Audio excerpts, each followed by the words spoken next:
पुकारा तू दौड़ा दौड़ा आया।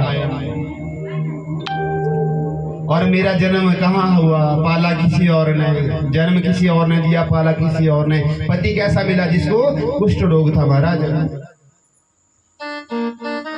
और संतान एक नहीं, पर आशीर्वाद था। जिसकी तपस्या, जिसका ध्यान करके वो प्रकट हो जाता। और एक नहीं, 5 पुत्र हुए महाराज।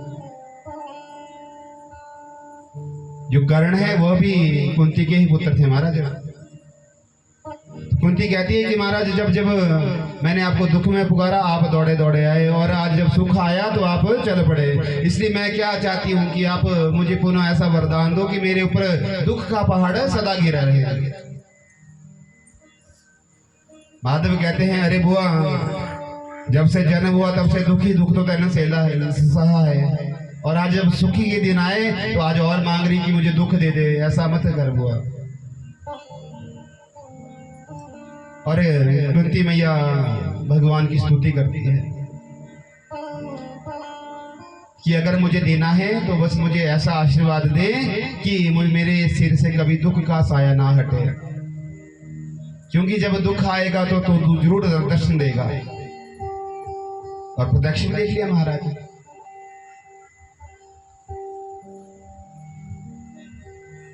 और आज कुंती मैया भगवान से प्रार्थना करती है कि प्रभु अगर कृपा करनी है तो क्या करें कि कुछ दिन यहाँ रुक जाओ और हमारे मनोरथ को पूर्ण करो। भगवान ने जैसे ही बुआ की स्तुति सुनी प्रसन्न हुए और वहां ही रुक गए। जैसे ही शिविर में विश्राम कर रहे हैं, सभी पांडव बैठे हैं, कृष्ण भगवान मेरे कान्हा जी युधिष्ठिर के पास जाते हैं। युधिष्ठिर जी बड़े भाई है।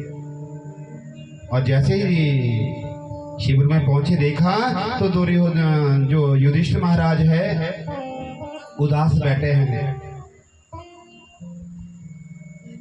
माधव ने कहा अरे भ्राता क्या बात है, बड़े उदास लग रहे हो। युधिष्ठिर जी कहते हैं ध्यान सुनना महाराज। अरे माधव क्या कहूं, इस गद्दी के लिए हमारे हाथों से कितना बड़ा अपराध हुआ। हमारे सगे संबंधी चाचा ताया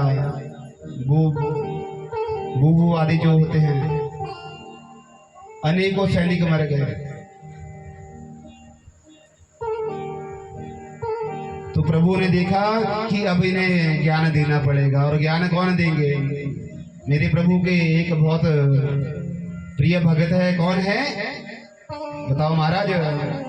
भीष्म पितामह जो महाभारत की युद्ध भूमि में पड़े हैं महाराज,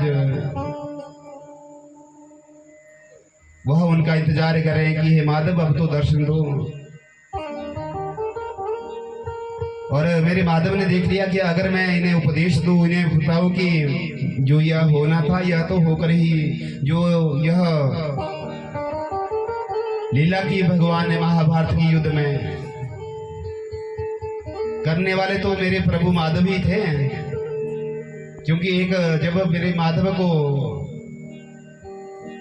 भेजा गया कौरवों के पास कि जाओ आप जाओ समझौता करने, तो द्रौपदी ने पहले कह दिया था अरे भ्राता समझौता ऐसा करना कि मेरे केश को भी देख लेना। जो मेरे केश खुले हैं यह कब बंद होंगे? जब दुर्योधन का वध होगा। इसलिए ऐसे जाना, ऐसी बात करना कि अपने बहन के केशों का भी ध्यान रखना। तो प्रभु ने तो लीला करनी थी और लीला को पूर्ण किया और सभी कौरवों का संहार किया महाराज। क्योंकि जो सत्य है ना महाराज, सत्यम परम धीमहि, सत्य सत्य ही है महाराज।